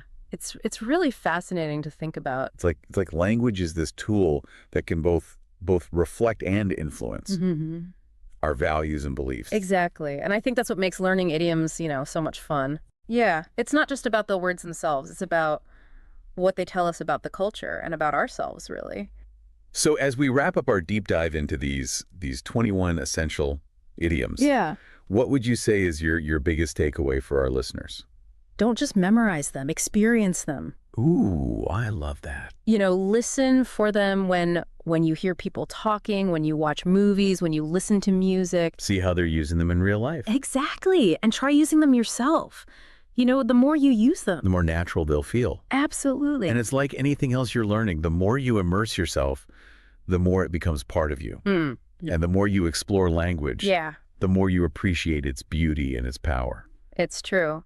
Language it's a gift. It is. It's a way to connect with other people and to understand different cultures. To build bridges, Exactly. And idioms are like little gems they are. that add so much richness to our communication. So keep exploring, keep discovering, and keep diving deep into the world of words. Yes. Who knows what treasures you'll uncover? Happy exploring. And until next time, may your conversations be filled with colorful idioms and insightful discoveries. Hey there, fellow bookworms. Ready to level up your reading game? Today we're going deep, way past just finishing a book. Yeah, think Reading Ninja. This is your secret decoder ring for unlocking those hidden layers of meaning in anything you read. And our guide. This awesome piece, 7 tips to improve your reading at an advanced level. Practical advice, not just theory. Totally. And it uses some really cool examples like switching between Great Gatsby and Marcus Aurelius's Meditations, to really stretch those reading muscles. I love that, reading against the grain. It's so easy to stay in our comfort zones. What about you? What do you usually gravitate towards? What would be a surprising genre for you? Oh, good question. I tend to lean towards nonfiction, history, biographies, that kind of thing. But to shake things up, maybe a graphic novel. Or poetry. I don't read a ton of poetry. I get that. I love a good mystery, but I've been meaning to try more sci-fi, see what's out there. Which brings us to tip number 1, diversify your reading diet.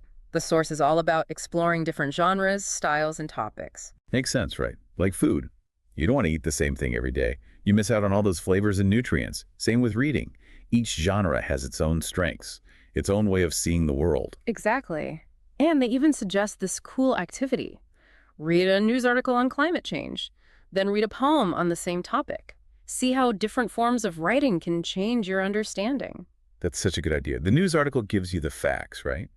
But the poem might explore the emotional side, the impact on people. 2 totally different angles, but both important for understanding the whole picture. Totally. Tip number 2 is all about active reading, something I'm always working on. It's about engaging with the text, not just skimming. Yeah, that's where the magic happens. Active reading is like having a conversation with the author, asking questions, pushing back, making those connections in your own mind. The source talks about the SQ3R method. Can you break that down for us? Why is it so helpful, especially with really complex texts? I see SQ3R as a brain hack for better reading. It stands for survey, question, read, recite, review. Especially with dense stuff, it makes you slow down and engage on different levels. Like if you're reading the Federalist Papers, before diving in, you'd survey the structure, maybe skim headings or topic sentences. So kind of setting the stage, getting an overview. Exactly. Then you come up with questions based on what you see. What are the main points? What arguments is the author making? Now you're actively searching for answers as you read. It's like a detective game. Yes. Then the read phase, where you actively look for those answers. Wait. Next, you recite or summarize what you read in your own words. This helps solidify your understanding. And finally, review to make sure you remember the key points. Intense, but it sounds super effective, especially for those brain bender books. A mental workout, but a good one. Okay, tip number 3 always gets me excited. Expanding our vocabulary.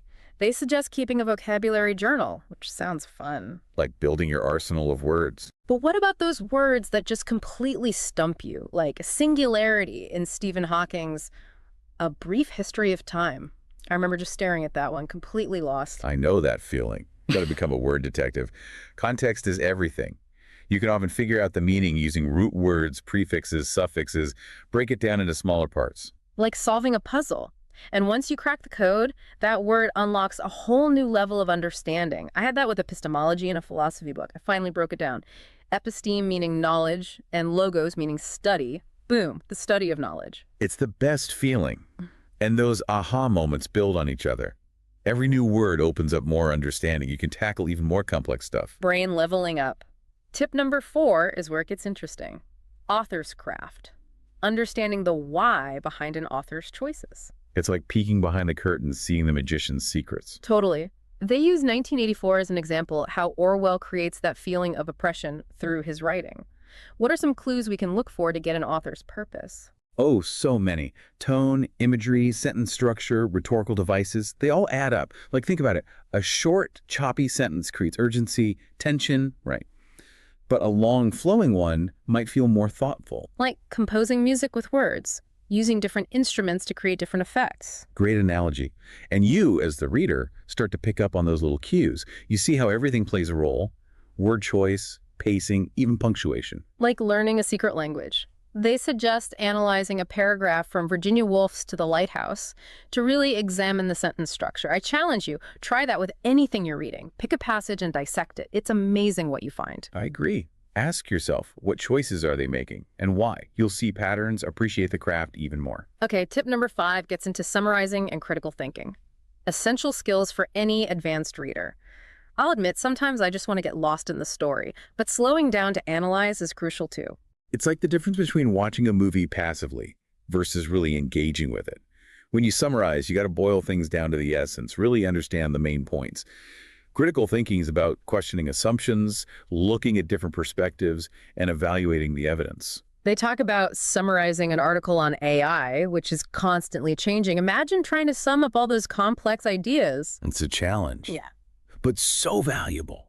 Critical thinking is even more important now. We're bombarded with information from everywhere. You got to be able to tell fact from opinion, bias from objectivity. It's about being a smart consumer of information, not just believing everything you read. Exactly. And a great way to practice those skills is joining a book club or discussion group. Have you ever read Thoreau's Civil Disobedience? Talk about sparking debate. Those ideas about individual conscience versus the state are still so relevant. Imagine discussing that in a book club. Things could get heated in a good way. I'd love to be a fly on the wall for that one. A book club is like having your own team of experts to bounce ideas off of. You hear different interpretations, challenge your own assumptions. You might discover things you missed on your own. It's like having multiple lenses to view the same material. Plus, you might find new authors or genres you wouldn't have tried otherwise. And it's just fun to geek out with other book lovers. Totally. It's a built-in support system for your reading journey. Speaking of support, ready for tip number 6. This one might surprise you. Reading aloud. I know, right? It sounds a bit counterintuitive, but trust me, there are benefits, especially for complex texts. They even suggest trying it with Shakespearean sonnets to appreciate the rhythm and flow, like adding another dimension to the words. It is. It forces you to slow down, enunciate clearly, savor the language. Especially helpful with poetry, but even with prose it makes a difference. Imagine tackling a dense philosophical argument out loud. It becomes so much clearer. Okay, I'm starting to get it. It's like using more of your senses to engage with the material.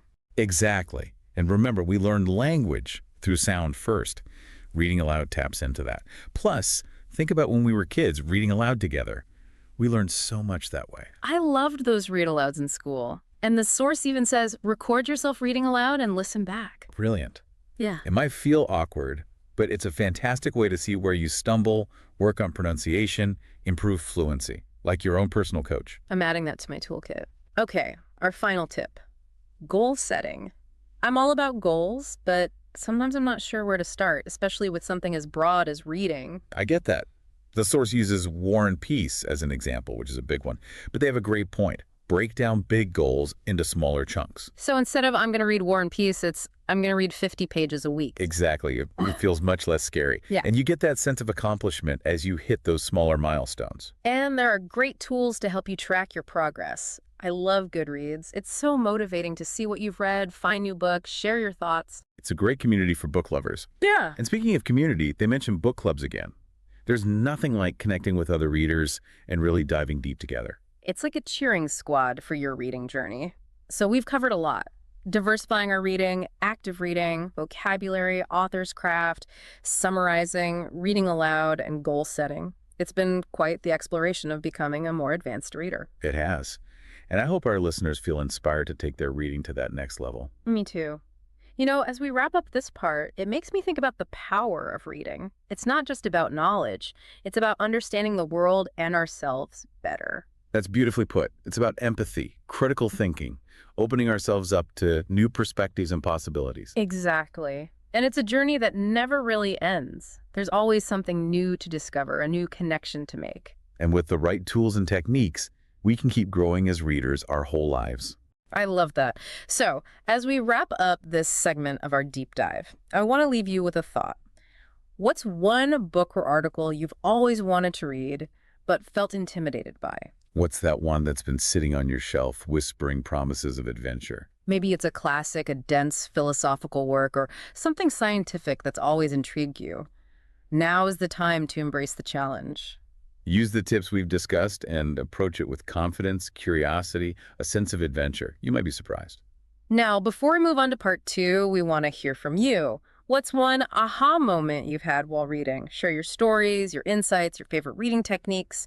We'll be back soon with more on how to level up your reading game. That reminds me of when I was wrestling with this really dense philosophy book, and I was just stuck. I tried recording myself reading it aloud just to see, and honestly, What happened? it was like someone else was reading. I picked up on all these things I totally missed before. It's amazing how just changing how you interact with the text can do that. Like, Yeah. unlock it. Speaking of unlocking, tip number 6 is all about reading aloud. Yeah, I know, right? Sounds a bit old school. Yeah, like elementary school. But the source makes a good case for it, especially for becoming more advanced readers. Essentially. They even suggest reading Shakespeare out loud, like those sonnets, Oh, yeah. to get the rhythm and flow. What's the idea there? When you read silently, don't you think you kind of skim? Your mind races ahead. Oh, for sure. But reading aloud, you got to slow down, enunciate every word, really savor the language. Like, it adds this whole other dimension. Almost like performing it, bringing Yeah. it to life. So you pick up on those subtle things you might miss otherwise. Exactly. And it's not just poetry.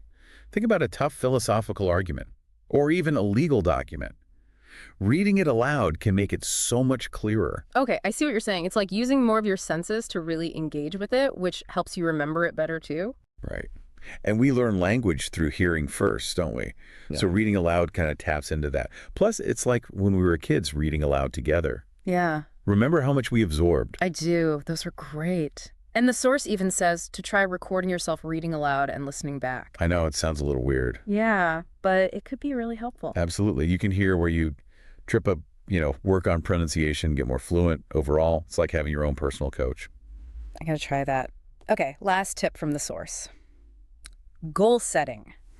I'm a huge believer in goals, but I'm not always sure where to begin with reading. It can feel so overwhelming. I understand that. They use War and Peace as an example, which, yeah, That's a big one, intimidating. But their point is, break it down. exactly. So instead of I'm going to read War and Peace, maybe it's I'm going to read 50 pages a week. Right. Way less daunting. And you get that feeling of accomplishment as you hit those smaller goals. Which keeps you motivated. And there are great tools to help, like Goodreads. I love that. Seeing your progress, finding new books, sharing your thoughts. It's such a great community for book lovers. And that brings us back to community in general, right? Yeah. Book clubs, online groups, even just friends you swap books with. It makes a difference. Totally. Having other readers around you, it's like a support system. A cheering squad for your reading. I like that. And with all this talk about tips and goals, it's important to remember, reading should be fun. Oh, absolutely. We can get so caught up in improving that we forget to enjoy a good book. So true. It shouldn't feel like work. It's like anything else. You got to find that sweet spot between challenge and pleasure. All right. We've done a deep dive on these 7 tips, but before we go, I want to ask you, the listener, what really stuck with you? Was there one that was like, aha, that's it? Or maybe a challenge you're ready to tackle now? Want to hear your thoughts. Reading is a journey, and the best ones are shared. So let's keep talking. What are your favorite ways to level up your reading game? We'll be back with more soon. So we've been talking about all these great tips for becoming better readers. But sometimes, even with the best techniques, you just hit a wall. For sure. You get those books, those articles, even just certain paragraphs, and you're like, ugh, this is a struggle. Yeah. And it can be so discouraging. You're excited to read something new, and then it just doesn't click. What do you do when you run into that, when you're just not connecting? Well, first you got to remember, it's okay. It's normal to struggle with certain things. Right. It doesn't mean you're a bad reader or that the writing is bad. Sometimes it's just not a good fit for you. I like that, giving yourself permission to not love everything. Exactly. Once you accept that, you can look at those tougher texts with more, maybe a little kindness towards yourself and curiosity. So instead of getting frustrated, you ask, okay, what's making this hard for me? Yeah. Is it the vocabulary, the sentences, the topic itself? Right. And once you figure out what it is, you can start to find ways to deal with it. Vocabulary. Maybe you grab the dictionary. Or look for clues in the surrounding words. Tricky sentences. Break them down into smaller parts. Or read them aloud. See if the rhythm helps. You're like a reading detective, using your tools to crack the case. I love that. And sometimes the best thing is to just walk away for a bit. Oh, yeah. Go for a walk, listen to music, do something completely different. Come back with fresh eyes. That distance can really help. It's like with a painting, you step back to see the whole picture. Exactly. And honestly, remember that reading should be fun. If you're always fighting with it, feeling frustrated, maybe it's time to try something else. I agree. A different genre, a new author, or even an old favorite that always makes you happy. There's so many amazing books out there. There's something for everyone. For sure. The important thing is to find what you're curious about, what sparks your imagination.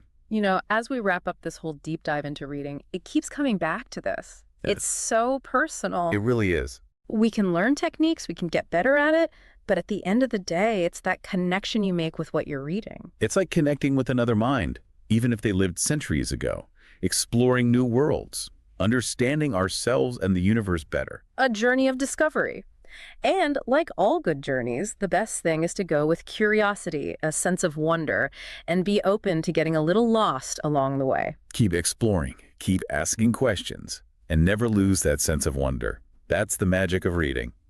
That's all for this episode of The Deep Dive. We hope you found some inspiration to level up your reading game. Until next time, happy reading.